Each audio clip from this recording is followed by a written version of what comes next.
헤롯이 들어오시던 사람들 대단히 노여워했고, 헤롯이 영광을 하나님께 돌리지 않아서 벌레에 먹혀 죽은 헤롯입니다. 이런 질문을 해보고 싶어요. 헤롯, 마태복음 2장에서도 헤롯, 또 마가복음 14장에서도 헤롯 왕, 또 사도행전 12장에도 역시 헤롯 혹은 헤롯 왕. 도대체 헤롯 왕이 족보가 어떻게 되는 거예요? 헤롯. 너무 혼란스러워요. 그 시대 성경을 기록하는 사람은 헤롯이라는 이름을 어떻게 붙여도 이때 2살 아래의 아이들을 죽인 헤롯은 누구고, 또 세례 요한을 처형한 헤롯은 누구고, 사도 요한의 형제 사도 야고보를 처형한 헤롯이 누군지 알겠죠? 근데 우리는 이 시간 간격이 2000년의 시간 간격 속에서 이 성경을 읽을 때 그냥 헤롯 왕, 헤롯 이렇게 다 얘기하기 때문에 그 헤롯이 누군지 알기가 어려운 거죠. 그래서 정말 머리가 아플 만큼 이 역사서를 읽어보면 성경도 도대체 처음 읽는 사람들은 이게 헤롯이 뭐 앞에도 헤롯, 뒤에도 헤롯, 계속 헤롯이 어느 헤롯인지 이게 혼란이 되는 거죠. 헤롯 안디바라는 사람 아세요? 안디바. 헤롯 안디바가 어떤 사람이죠? 성경에 안디바가 나와요.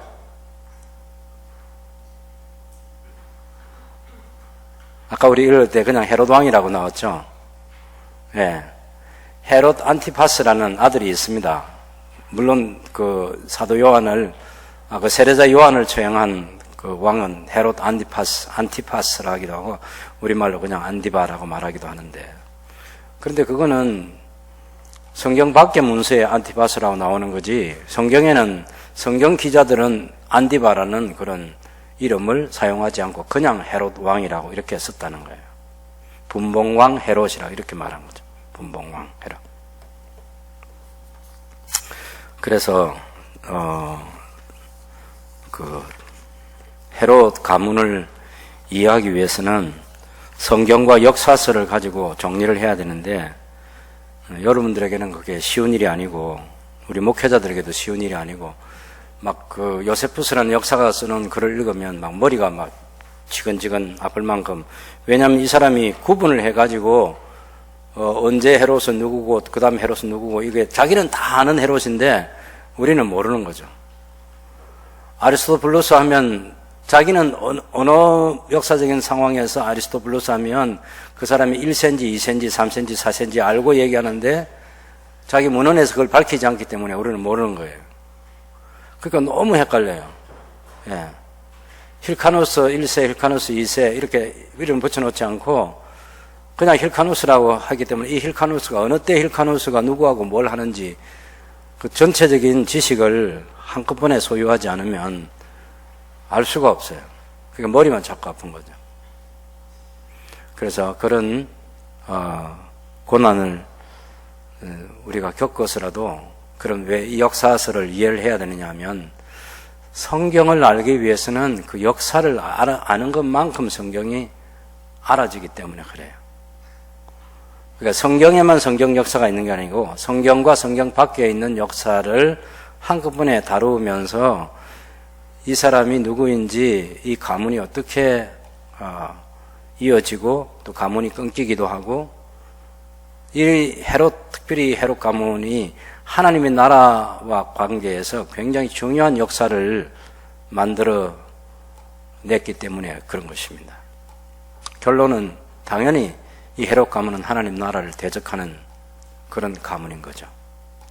그 가운데서도 하나님께서는 이 헤롯 가문을 필요할 때마다 쓰기도 하고 버리기도 하시고, 그렇게 하면서 하나님의 나라를 이 땅, 이 역사 속에 세우셨던 분이 우리 하나님이신 것이고, 그런 하나님 나라를 세워가시면서 이 헤롯 왕에 태어날 때에는 첫 헤롯 왕조의 창시자인 헤롯 왕에게, 그리고 마지막 십자가는 헤롯 그 왕, 헤롯 대왕이라고 하는데 그 사람의 아들인 이 헤롯 안티파스에게 재판도 신문도 받으시고 하는 그런 역사적인 시간을 보내시기도 했습니다. 그리고 그 헤롯을 여우라고 그렇게 표현할 만큼 주님은 첫 번째 헤롯 왕조의 창시한 헤롯 왕의 아들 헤롯 분봉왕 헤롯이 얼마나 나쁜 인간인지 그 시대의 정치 권력의 역학관계 속에서 얼마나 악한 왕인지를 잘 알고 있었던 분이 우리 예수님이셨습니다. 그래서 예수님이 환하게 하셨던 헤롯 가문이고 그 이후에 사도들의 시대에 더 밝히 알려졌고 그러면서 주후 70년 유대 왕국이 로마에서 완전히 멸망할 때까지 이 헤롯 가문은 중요한 역사를 만들어 갔던 사람들입니다. 그것에 대한 이해를 알 수 있도록 여러분 도표 하나를 제가 만들어서 여러분에게 나눠드렸고 이 도표를 잘 보면서 제가 설명을 해 가도록 하겠습니다.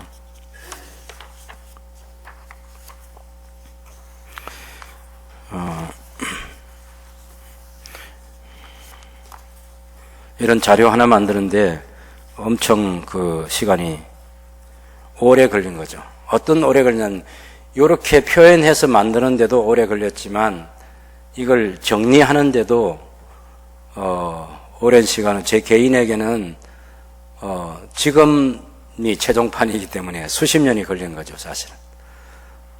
남들이 만드는 기본적인 자료가 있겠죠.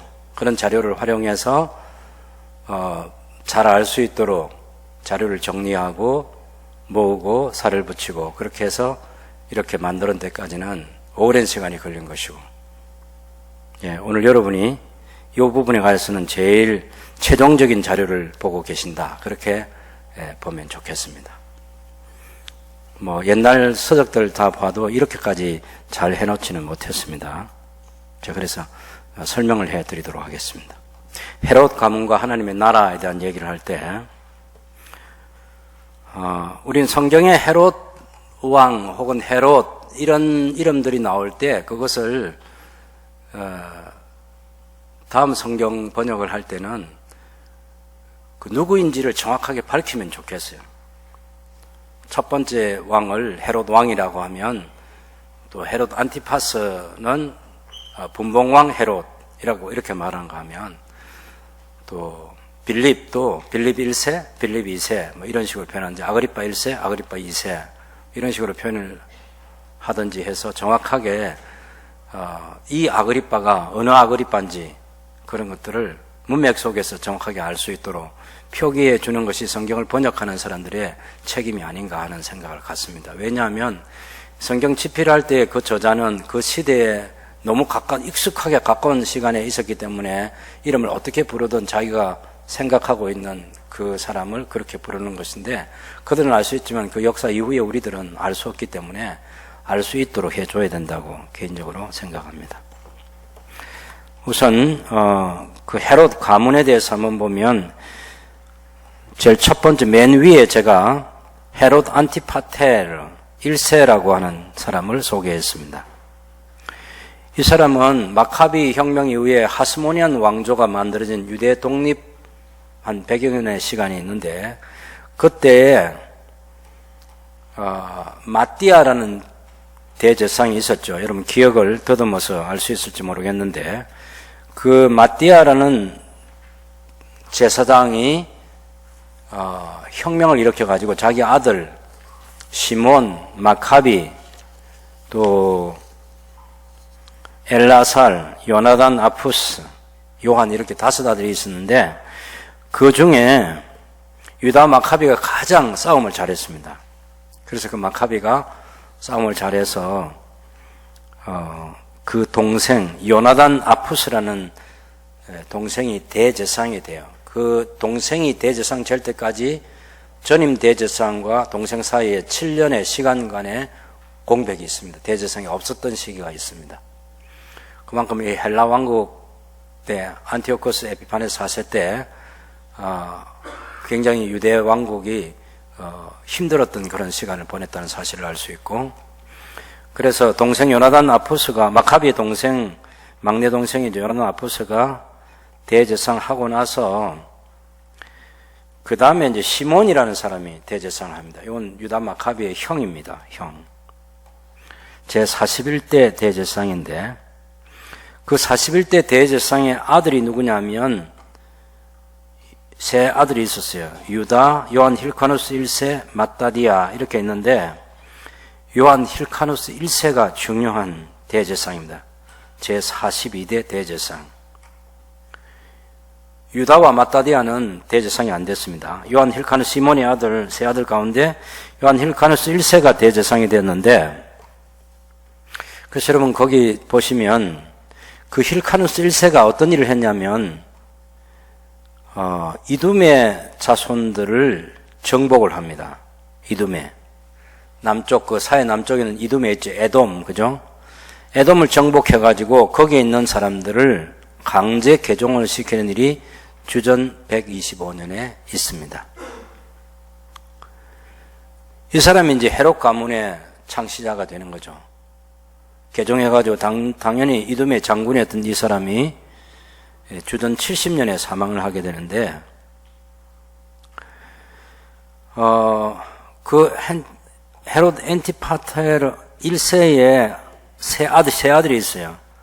하나는 헤롯 안티파테르 2세하고 두 번째는 사이프러스, 세 번째는 요셉 1세라는 이 세 아들이 있는데 그 가운데 헤롯 안티파테르 2세가 중요한데 이 사람이 이제 주전 55년에서 43년에 유대의 총독도 되고 유대 집정관도 되는 그런 영광을 누린 사람이 헤롯 안티파테르 2세입니다.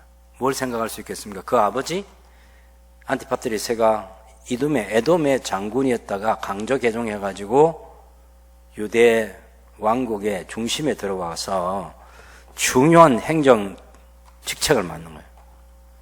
유대 총독과 유대 집정관이 되는 거죠. 여기에는 이제 반드시 로마의 도움을 받아야 되고, 그 헤롯 안티파테르 2세에게 아들이 3명 있고 딸이 2이 있어요. 아들은 파사엘 1세, 우리가 흔히 말하는 헤롯 대왕의 아들입니다. 그 다음에 헤롯 왕제의 창시자로 알려지는 헤롯 대왕. 대왕이라는 이름을 요세푸스가 붙여줬지 성경은 대왕이라고 말하지 않아요. 그냥 구분하기 좋게 다른 헤롯의 모든 왕들과 비교해서 두드러지게 알도록 하기 위해서 대헤롯, 혹은 헤롯 대왕, 이렇게 표현하는 거예요. 로마 황제가 헤롯 대왕이라고 붙여준 게 아니라는 것을 강조해 두고 싶어요. 로마 황제가 임명한 그런 유대 지역의 왕으로 헤롯이 주전 37년에 임명을 받습니다. 헤롯 왕조의 창시자. 그 다음에 요셉 2세라는 헤롯의 동생이 있고, 헤롯의 여동생 2사람이 유명한데 페로라스하고 살로메라는 이 2 여동생인데, 살로메라는 이 여동생은 굉장히 착했다고 합니다.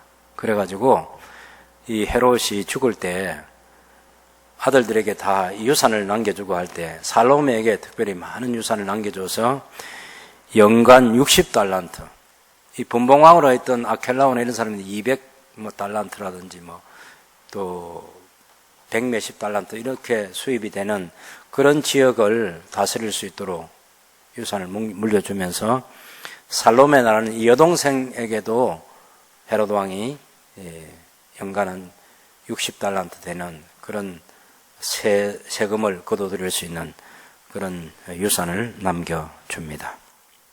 착한 사람이 있어요. 착한 사람. 그런데 이제 이 헤롯 왕이 많은 여자들을 두었습니다.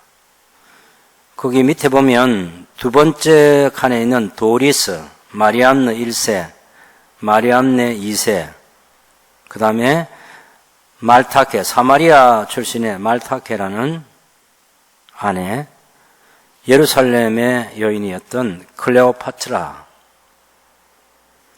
그리고 그 외에 5명도 있는데 밑에 보면 제가 표기를 했죠. 그 형제의 딸, 누이의 딸, 그 다음에 팔라스, 페드라, 엘피스 이렇게 5명의 아내가 있어요. 그러니 마리암네 1세 말고도 9명의 여자가 있다. 전체가 10명이라 이렇게 보시면 되겠죠. 그러니 자녀를 낳아서 그 왕국의 권력을 계속 이어가기 위해서 헤롯이 많이 노력했다고 볼 수 있는데, 실제로는 그게 정말 제대로 되지 않습니다. 그렇게 해가지고 도리스라는 여자는 이두메 사람인데 자기 고향 사람이죠. 헤롯이 이두메 사람이니까 고향 사람인데, 이두메와의 관계에서 안티파테르는 아들이 있었습니다. 아들이 있었지만은 그 아들이 3살 때 이 헤롯이 누구와 결혼을 하냐면은 그 힐카노스 2세의 손녀인 마리암느 1세하고 혼인을 해요.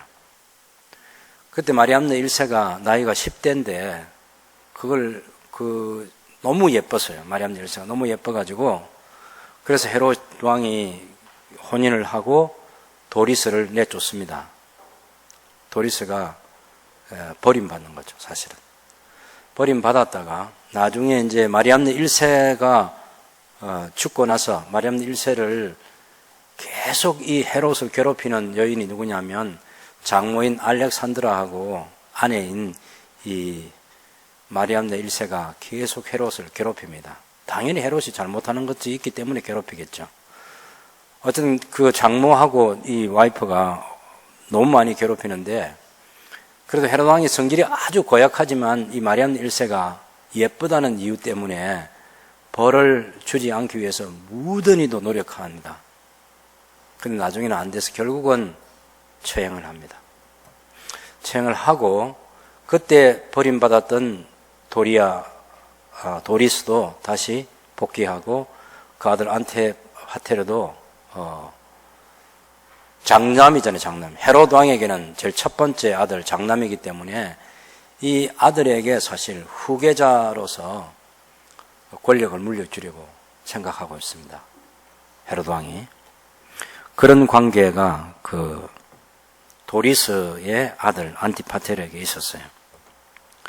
근데 이 안티파테르가 그 다음에 그 마리암네 1세가 죽고 나서 이제 도리스도 물론 이제 밖에 있고 마리암네 1세도 죽고, 그러니 결혼을 해야 되는데 어떤 소문이 들리는 제사장 시몬의 딸 마리암네 2세라는 이 딸이 아주 절세 미인의 딸이 있다는 것을 소문을 듣게 됐어요.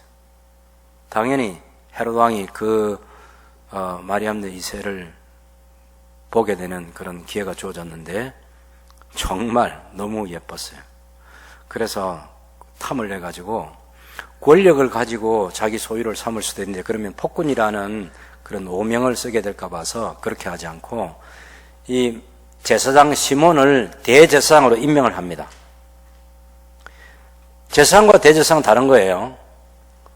대제사장을 임명을 하고, 그리고 그 대제사장의 딸 마리암네 2세하고 혼인을 해요. 그래서 이 가문을, 헤롯이 권력을 그 경건한 가문으로 세탁을 하는 방법이 뭐냐면, 자기는 에돔 출신이기 때문에 자기 아내 마리암네 1세가 힐카누스의 손녀라는 것, 그래서 대제사장 가문과 결혼한 사람, 그리고 그를 죽이고 나서는 또 시몬을 대제사장으로 임명해가지고 대제사장의 딸과 또 혼인을 한다는 이런 것으로 포장을 해가지고 이 헤롯 왕이 자기 신분을 잘 포장해서 유지해 가죠.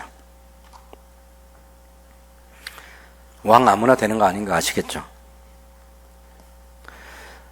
그래서 여러분 그 헤롯 왕인 때에 대제사장을 임명하는 거, 이제 전에까지는 그 하스모니안 이 왕조 때도 보면 그 아까 그 마따디아의 아들 그 요나단 아푸스가 제 40대 대제사장이 되고, 그의 형인 시몬이 제 41대 대제사장이 되고, 이렇게 해서 그 대제사장직을 이어갈 때 그래도 그 가문에서 자기들끼리 대제사장이 되고 안 되고 때로는 뭐 동생들을 죽이고 형이 대제사장이 되기도 하고, 또 조카가 삼촌의 그 귀를 막 잘라버리고 삼촌이 대제사장 못 되게 하고 자기가 대제사장이 되고 하는, 그래도 그 집안 안에서 일어났어요.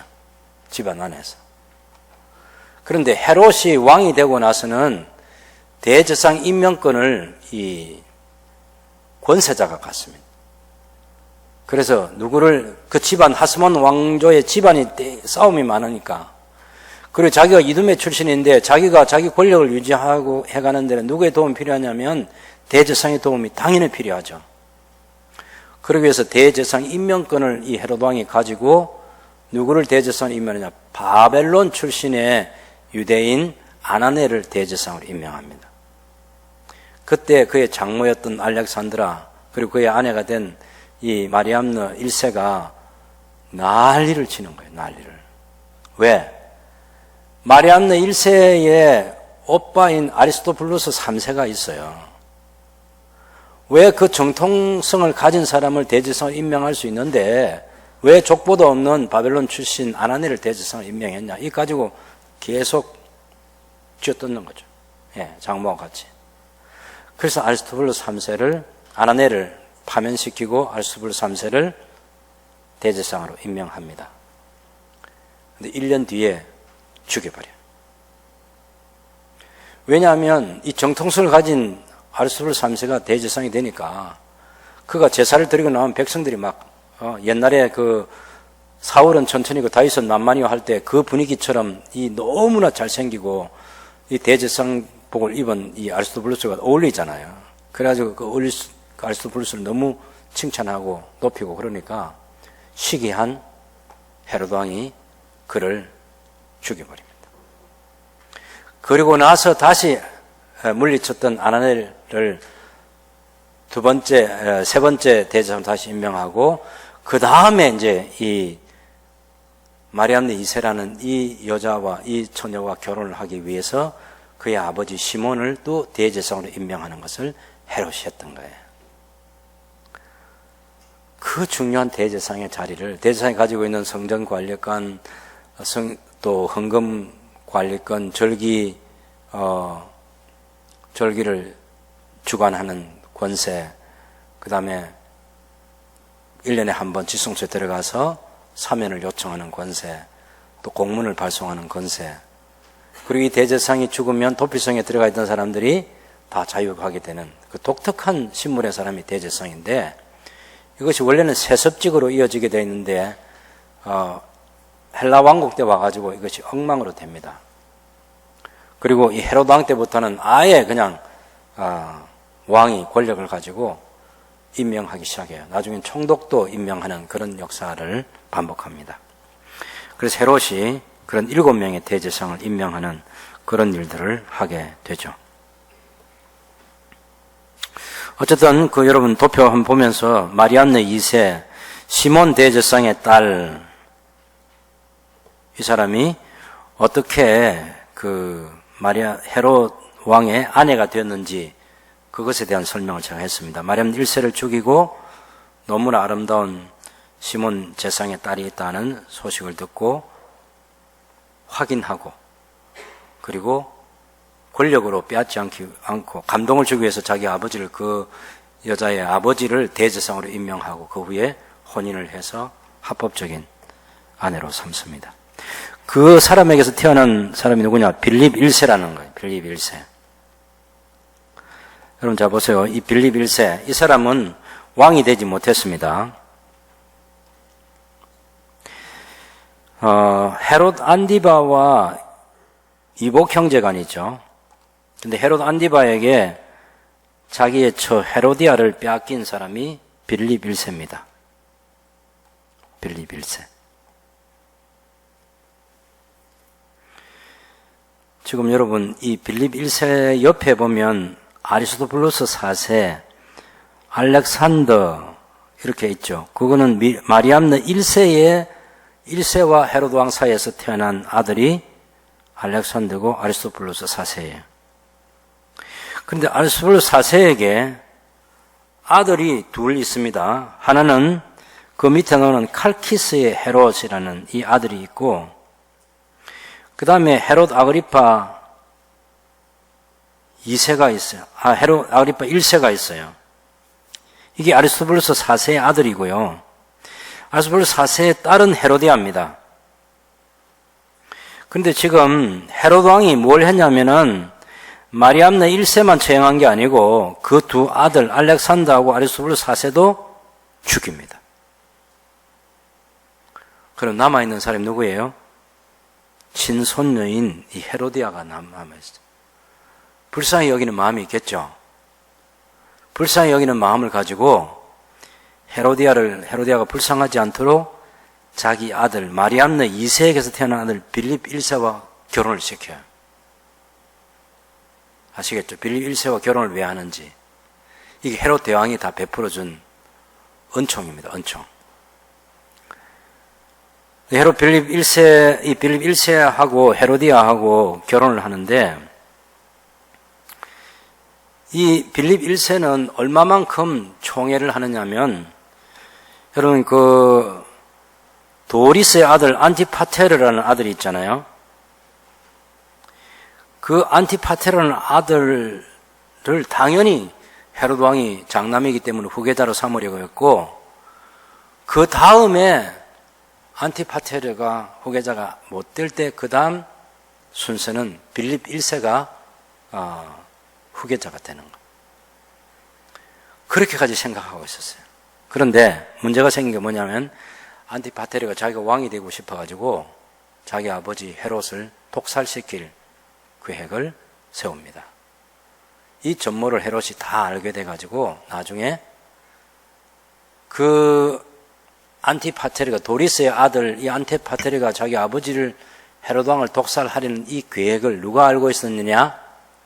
빌립 1세의 어머니인 마리암네 2세가 그 계획을 알고 있었어요. 그러면 당연히 자기 남편 헤롯 왕에게 보고를 해가지고 조치를 해야 되잖아요. 그런데 마리암네 2세가 그걸 묵인을 해주는 거예요. 그 사실을 헤롯이 알게 돼가지고 이 마리암네 2세하고 이혼을 합니다. 마리암네 1세는 죽였어요. 마리암네 2세는 이혼합니다. 그러면 그 아들 빌립 1세가 곤란해지죠, 당연히. 그래서 헤롯 왕이 이 빌립 1세에게 왕권을 물려주지 않습니다.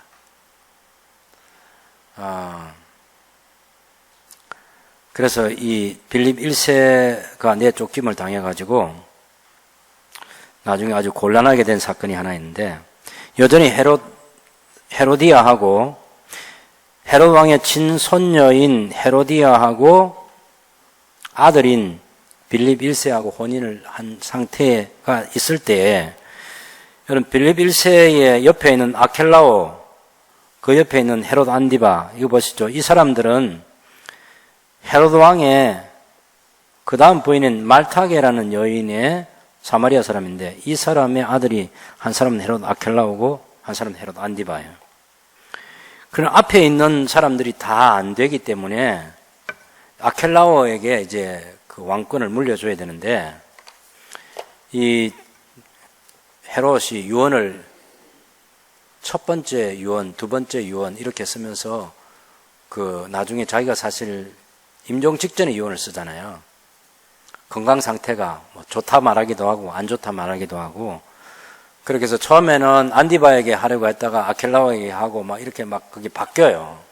바뀌는데, 아버지가 죽고 나서 이 안티파테르 그 장남은 사실 헤롯 왕이 이 죽기 5일 전에 처형합니다. 처형하고 아켈라오하고 이 안디바에게 권력을 나눠주는 거예요. 땅 그 다스린 지역을 나눠주려고 하는데, 이런 유언을 남겨도 자동적으로 되는 것은 아니고, 옛날 우리나라 왕자가 중국의 그 황제에게 허락을 받아야 되는 것처럼 로마 황제가 그 유언을 인준을 해줘야만 그것이 실행이 돼요.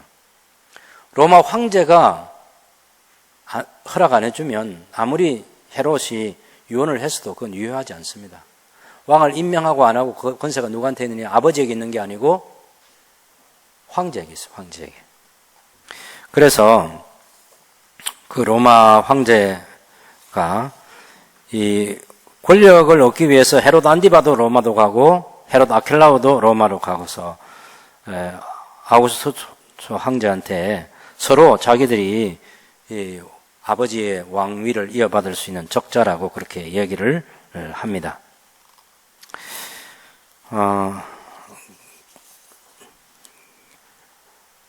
아우구스투스 이 황제의 최종 결정은 두 사람 다 완전한 왕권을 주지 않아요. 왕으로 임명하지 않고, 아까 얘기했죠. 분봉왕으로서, 이를테면 헤롯 안디바는 갈리 지역, 베레아 지역, 이런 데로, 다스리게 하고, 아켈라오는 유대 지역을 다스리게 하고, 분봉왕으로 다스리게 해야지, 그냥 우리가 흔히 말하는 모든 권한을 다 가지고 있는 그런 왕으로, 자리를 허락해 주지 않습니다.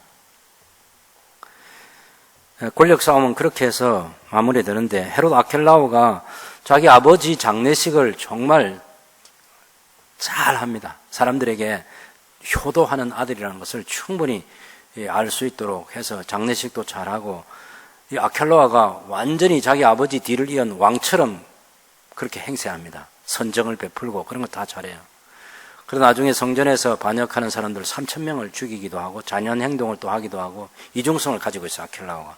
이게 이제 아켈라오 반대편에는 안티파스 편에서 나중에 그 로마에 가서 황제한테 아켈라오가 왕으로서 부적절하다고 말할 때는 감히 황제의 허락을 받지 않고도 왕처럼 왕노릇한, 이것이야말로 황제에 대한 대항이라고, 교만이라고, 그렇게 해서 왕권을 줘서는 안 된다, 그렇게 얘기를 할 때 이 아켈라오가 가지고 있는 약점이 그런 게 돼요. 어쨌든 그 뒤에 여러분, 아켈라오, 옆에 있는 헤롯 안디바, 그 다음에 클레오파트라, 이 사람은, 클레오파트라는 헤롯 빌립 2세인데 이 세 사람 다 아버지와 같은 그런 왕이 되지 못하고 지역을 분할해서 다스리는 분봉왕이, 원래 분봉왕이라는 그 헬라어의 표현은 한 지역의 한 나라를 4분의 1만 다스리는 그런 사람을 분봉왕이라고 말을 해요. 그러니까 진정한 왕이 아니죠.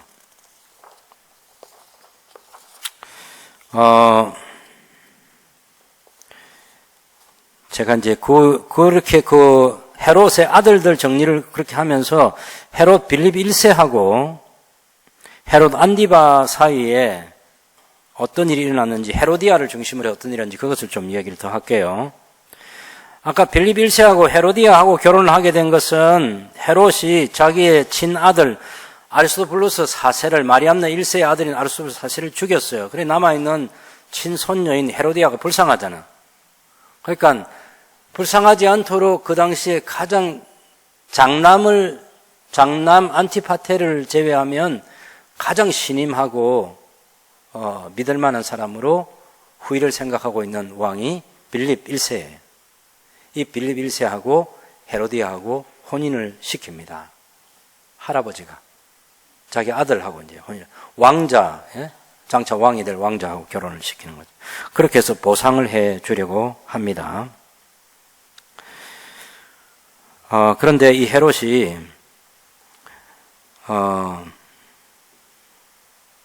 아까 얘기한 건 자기 어머니 마리암네 2세가 장남인 안티파테르가 아버지를 독살하려고 하는 그 계획을 다 알고 있었기 때문에 그래서 마리암네 1세와 이혼을 하는 거죠.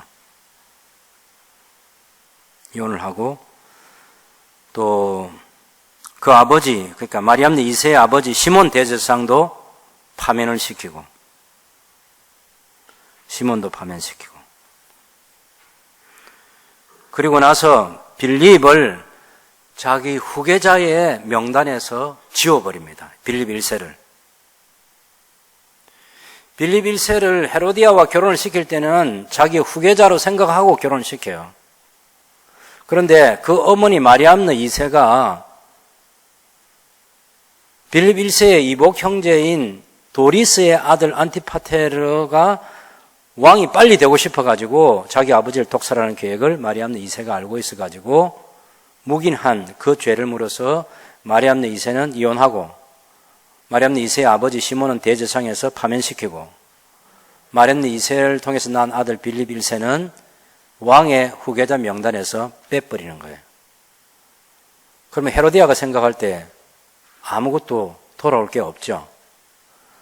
그래서 이 빌립을 후계자의 명단에서 지우고 그렇게 했는데, 헤롯 안티파스라는 이 안디바라는 이 사람이요, 로마로 가다가 자기 이복 형제인 이 빌립의 집에 들렀는데, 빌립과 같이 살고 있는 이 헤로디아가 너무 예쁜 거예요.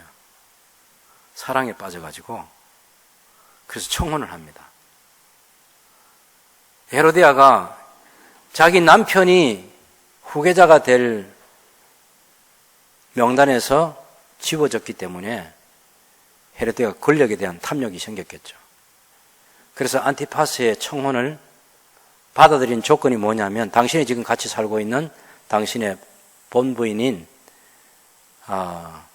나바티아 왕국의 아레다 왕의 공주와 이혼을 해라. 그럼 내가 당신의 청혼을 받아들이겠다. 이렇게 얘기하는 거예요. 일단 안티파스가 로마에 갔다가 돌아오는 길에 그 헤로데를 다시 만나가지고 그 이혼 조건을 내가 들어주겠다. 그렇게 해가지고 이 아레타 공주와 이혼을 하려고 하죠. 이 사실을 아레타 공주는 미리 알아가지고 도망을 갑니다. 그리고 본국에 자기 아버지에게 돌아가서 안티파스가 자기를 왜 버리려고 하는지 그 이유를 설명을 하죠. 그때 아버지인 이 아레타 왕은 당시에 이 안티파스와 국정 문제를 가지고 늘 갈등을 겪고 있었는데 전쟁을 일으킵니다. 그래가지고 이 안티파스가 당연히 패배하게 되죠. 이 안티파스가 헤로디아하고 결혼을 해가지고요, 세례자 요한 죽였죠. 전쟁이 일어나가지고 아레타 왕에게 어마어마한 피해를 입었죠. 그리고 자기 몸이 또 병이 들었어요. 헤로디아하고 결혼해가지고 좋은 날이 없었습니다. 좋은 날이 없어요. 그 후일이 아주 불쌍하고 비참한 그런 시간들로 보내게 돼요. 그래서 이 헤로디아하고 결혼을 성공을 하지만 세례자 요한에게 책망을 받고 하나님 나라에서 이 헤롯 안티파스는 율법을 어긴 그런 자로 낙인이 찍히게 되죠. 본부이가 강제 이혼을 하려고 했고, 새로운 아내로 자기 이복 형제인 빌립 1세의 아내였던 헤로디아를 아내로 삼은 거죠.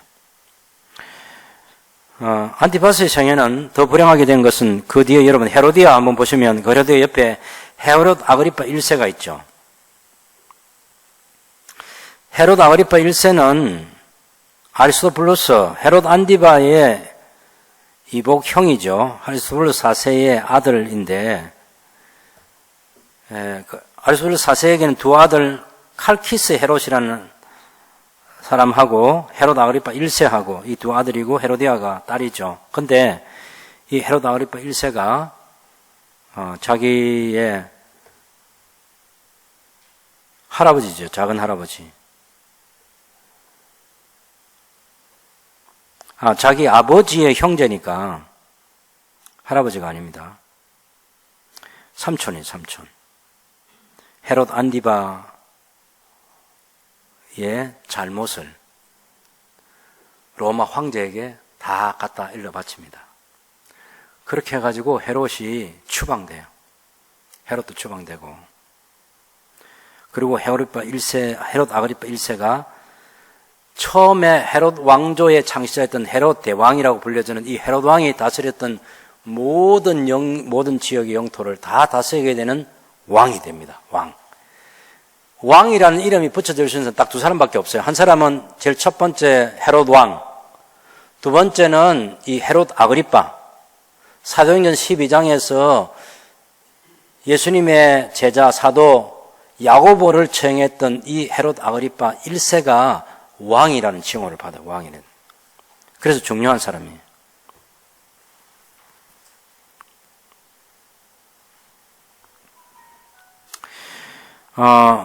그런데 이 헤롯 아그리파 1세가 여러분 잘 아는 대로 야고보를 죽이고 베드로를 감옥에 가두고, 근데 베드로는 죄 천사가 탈출을 시키죠. 탈옥을 시키고. 그리고 이 아그리파 1세가 굉장히 교만해가지고 자기가 다스리는 지역에 가가지고 연설을 할 때 이것은 사람의 소리가 아니고 신의 소리라는 그런 환호를 받습니다. 하나님께 돌아갈 영광을 자기가 받아요. 성경 기자는 그런 교만한 아그리파 1세를 벌레에 먹혀 죽었다, 이렇게 결론을 내리는 거예요. 그 헤롯 아그리파 1세. 이 헤롯 아그리파 1세가 야고보를 처형한 유명한 왕입니다. 악명 높은 왕이죠. 그리고 헤롯 아그리파 1세의 친형이 있었습니다. 칼키스, 레바논 지역의 분봉왕이 됐던 헤롯이 있는데, 이 당시 헤롯 아그리파 1세가 다스릴 때 이때의 로마 황제는 누구냐면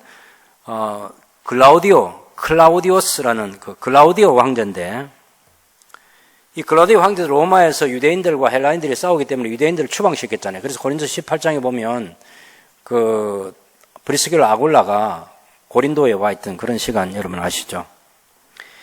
그 클라우디오 황제 때인데, 클라우디오 황제는 이 아그리파 1세를 생각해서 아그리파 2세에게 바로 왕위를 물려주려고 합니다. 물려주려고. 그런데 나이가 너무 어려요. 17살밖에 안 돼요. 그러니까 신하들이 17살 먹는 아이에게 그 헤롯 아그리파 1세나 헤롯 대왕이 다스리는 그 지역, 그 유대를 다 맡기면 안 된다고. 그렇게 해서 헤롯 아그리파 1세의 친형인 다른 헤롯이 있었는데, 편리상으로 그 칼키스라는 레바논 지역을 다스리도록 임명을 받은 이 칼키스 헤롯에게 먼저 유대의 그 분봉왕의 그런 지위를 주는 거죠. 그런데 그 헤롯 칼키스가 44년에 왕이 돼가지고, 분봉왕이 돼가지고 49년에 죽습니다. 죽고 나서 이제 헤롯 아그리파 2세에게 왕권이 돌아가는 거예요. 이 사람이 이제 버니게라는 사람하고 같이 그 사도행전 25장과 25장 13절에서 27절, 그 다음에 사도행전 26장에 보면 바울이 베스도 총독 때에 재판을 받기 위해서 나왔을 때 그때 동석했던 사람이 헤롯 아그리파 2세라는 사람이에요. 근데 성경에는 헤롯 아그리파 1세, 헤롯 아그리파 2세 이렇게 안 돼 있어요. 그래서 제가 성경 구절이 어디에 나오는 헤롯 아그리파가 1세고 2세고 표기를 해두는 것은 여러분 성경을 읽으면서 헷갈리지 않도록 도와주려는 것입니다. 그런데 여러분 그 밑에 아래쪽에 와보면요, 역대 로마에서 파견된 유다 총독들의 명단을 쭉 보면 5번째 말고 그 4번째 보면 그라투스라는 총독 때 가야바라는 대제사장이 임명받습니다. 가야바가 대제사장 임명을 받아요.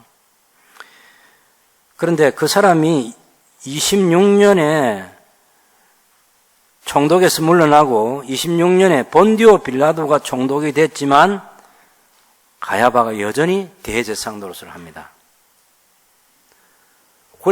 전임 권력자가 임명한 이 대제사장이 그 다음 권력자인 빌라도라는 사람이 총독으로 왔을 때도 여전히 총독이 그 대제사장으로 일을 해요. 그럼 가야바가 뭘 잘한다는 얘기예요? 외교술이 뛰어나고, 또 권력 가진 사람에게 아부를 잘하고, 당연히 돈 많이 벌어가지고 이 총독에게 뇌물 주고 그렇게 해야 되는 거죠. 예, 그런 것은 당연히 합니다. 잘해요. 그러니까 18년에서 36년까지 대제사장이 되었으니까 뭐 대단한 사람이죠. 두 사람의 총독을 다 섬겼던 사람이 가야바입니다. 자기 장인어른이 안나스라는 대제사장이잖아요. 그러니까 이 사람이 그 감담산에 있는 그쪽에 시장 4개를 없애고 성전 바깥에 있는 그 이방인의 뜰을 장사하는 터로 만들어주고, 거기서 많은 세수를 거둬들이고, 그리고 성전에 있는 그 많은 1년에 한 번 11조 어마어마하게 들어오는 그 돈들을 가지고 당연히 총독도 다 조정하고 황제에게도 뇌물 선물도 보내고 그런 거 다 하는 거죠. 그런 거 없이는 이렇게 오랜 장기간 유지하지 못합니다. 근데 가야바가 그 일을 해냅니다. 그 다음에 본디오 빌라도 다음에 그 총독 파견이 없었던 때 있잖아요. 8번에 보면 총독 파견 없음이라. 이때가 주후 41년에서 44년인데 아그리파 1세 왕 때 총독이 없어요. 왜 아그리파 1세 때 총독이 없겠습니까? 유대 왕국에서 총독이 없었던 데가 헤롯 대왕 때도 총독이 없었죠. 왜? 헤롯이 유대 전 지역을 다 다스리니까. 그 다음에 헤롯이 죽고 나서 그 아들 아켈라오가 분봉왕이 됐을 때 아켈라오하고 안티파스하고 권력을 가지고 서로 다투고 그러면서 로마 황제에게 서로가 자기 아버지 뒤에서 왕이 돼야 되는 왕권을 요구하고 있었죠. 그러니까 둘 다한테 왕권을 다 안 주고 지역을 나누어 다스리는 그런 왕이 되게 한 것이 분봉왕이 되게 한 겁니다. 그래서 아켈라오가 아주 권력을 남용해가지고 악한 짓을 하다가 몇 년 만에 이렇게 추방이 되고 나서 그 다음 유대 지역을 다스리는 총독이 부임하게 됩니다. 그 아버지 헤롯 왕 때는 총독이 없고 헤롯 왕 뒤를 아켈라오가 추방되고 나서 유대 지역은 총독이 와서 직접 다스려요. 왜냐하면 그게 중요한 예루살렘도 있고 다 중요하니까. 예. 그래서 총독이 들어왔고 쭉 총독이 들어와서 대제사장을 세우고 했는데 주후 41년에 44년 때 아그리파 1세가 왕이 됐을 때는 자기 할아버지와 같은, 그죠? 자기 할아버지 헤롯 왕과 같은 그런 왕권을 가졌기 때문에 이때도 총독이 없는 몇 년의 시간이 있습니다. 그 다음에 파두스라는 총독이 또 파견됐고 알렉산더 파견됐고 쿠마누스, 그 다음에 벨릭스라는 이 사도 바울을 2년 동안 가이사르에 구류해 두었던 그 대제사, 그 총독이 벨릭스고, 그 다음에 베스도가 그 다음 그 총독으로 와가지고, 바울이 로마 황제에게 재판을 청원하게 돼서 가이사르에게로 보낸 사람이 베스도라는 그런 총독입니다. 주 70년 예루살렘 멸망할 때까지 어떤 총독들이 있었는가 하는 것을 그 명단을 거기다가 다 표기해 둔 것입니다. 그래서 여러분, 우리가 다시 그 도표로 돌아가서 헤롯 아그리파 1세 때 총독이 없던 시간이 있었고, 그 다음에 그 아버지가 죽고 나서 아들이 직접 왕이 되지 못하고 칼키스의 이 헤롯이라는 사람이 그 아그리파 1세의 왕이 헤롯이 있어요. 성경에는 물론 안 나옵니다.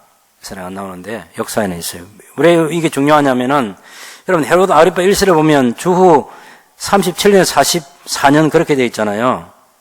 밑에 헤롯 아그리파 2세는 주후 50년에서 100년 돼 있어요. 그러면 중간에 누가 있냐? 그럴 때 헤롯 아그리파 1세의 친형인 칼키스 헤롯이 주후 44년에서 49년 동안 분봉왕으로 있었던 그 역사의 공백이 메꿔지는 거예요. 성경에 없어도 그 요세푸스의 고대사나 그런 데 있는 분봉왕 한 사람을 거기다가 붙여놓고 또 실제로 그 아들이었기, 알스블 4세의 아들이었기 때문에 나란히 그렇게 해둬야만 이 도표가 더 완성도가 높아지는 것입니다. 아그리파 1세에게 아그리파 2세라는 아들도 있고 베니게라는 딸이 있고 드루실라는 딸이 있고 또 다른 딸이 한 사람 더 있습니다. 그런데 이 베니게와 드루실라가 중요한 것은 베니게는 아그리파 1세의 맏딸로서 디도 황제의 첩이 됩니다. 디도 황제가 어떤 사람이냐? 나중에 주후 70년에 예루살렘을 멸망시키고 예루살렘 성전에 보물들을 가지고 귀환을 한 거죠. 로마로 돌아가서 그때 자기 아버지 베스파니오스가 황제가 되었을 때 디도가 승리한 장군으로서 예루살렘의 보물들을 가지고 금이 환영하는 거예요. 그렇게 해서 이제 로마로 돌아가 가지고 자기가 또 나중에 아버지가 죽고 나서 자기가 황제가 되는데 불행하게도 이 베니게는 폼페이에 그 화산 폭발 지진이 나가지고 파괴될 때 그때 베니게하고 그 아들하고 거기서 죽습니다. 그 다음에 드루실라는 이 사람은 아그리파 1세 같은 딸인데 베니게의 동생인데 총독 벨릭스의 아내가 돼요. 이 총독 벨릭스가 여자가 3명이나 됩니다. 네, 여자가 3명이나 되는데 그 중에 한 사람이 이 드루실라가 그 총독.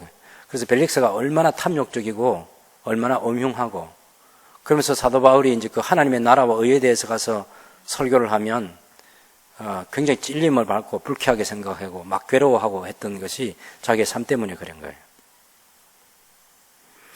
어쨌든 이 베니게는 베니게 동생들 이런 사람들이 당시에 권력층에 기생해서 어떻게 살아가려고 자기의 삶을 형태를 바꾸는 그런 일도 잘 했고요. 또 헤로디아라는 여성도 당연히 그러하고 헤로디아의 딸 살로메라는 이 권력을 잡지 못한 빌립 1세와 헤로디아 사이에서 태어난 딸이 살로메인데 나중에 세례 요한의 목을 내어달라고 했던 그런 딸이고 철부지죠. 철부지. 춤추면서 그 헤로드 안티바스가 나라의 절반이라 주겠다고 뭘 요구하라고 할 때 자기 엄마한테 물어보고 세례 요한의 목을 달라고 했던 살로메입니다. 이 살로메가 자기 할아버지인 헤롯 빌립 2세 드라고니 지방의 분봉왕이 됐던 사람하고 결혼을 합니다. 그래서 우리가 이런 설명들을 쭉 보면 내릴 수 있는 결론은 헤롯 가문의 모든 왕들이 하나님의 나라를 대적하는 여러 가지 방법으로 하나님의 나라를 대적하고 그래서 그 당시에 권력자들인 대제상의 권력 또 자기 시대 왕권 가지고 예수님을 괴롭히고 예수님의 제자들을 괴롭히고 사도를 괴롭히고 그래서 대제상 중에서는 안나스 같은 대제상은 또 그 예수님을 처형하는데 주도적인 그런 대제상이 되기도 하고 나중에 안나스의 아들은 안나스 2세는 예수님의 동생 야고보를 죽이는데 짧은 기간 3개월의 총독이 없는 그 기간을 이용해 가지고 처형합니다. 그래서 당시의 대제상, 당시의 왕이나 혹은 분봉왕이나 이런 사람들이 하나님 나라를 어떻게 대적했는가 하는 것을 우리가 알 수 있고 그래도 그 모든 왕국, 그 모든 왕권은 다 사라져도 예수님과 예수님의 나라, 하나님 나라는 역사 속에서 유지되고 발전되고 있는 것이죠. 다니엘서 예언대로 메시아가 세우는 그 나라만이 영원한 나라입니다. 지금 우리 한국에서 저와 여러분이 같이 살아가고 있는 우리의 소속이 굉장히 중요한 거예요. 하나님 나라, 두 나라의 백성인 거죠. 대한민국이라는 나라의 백성, 하나님 나라 백성.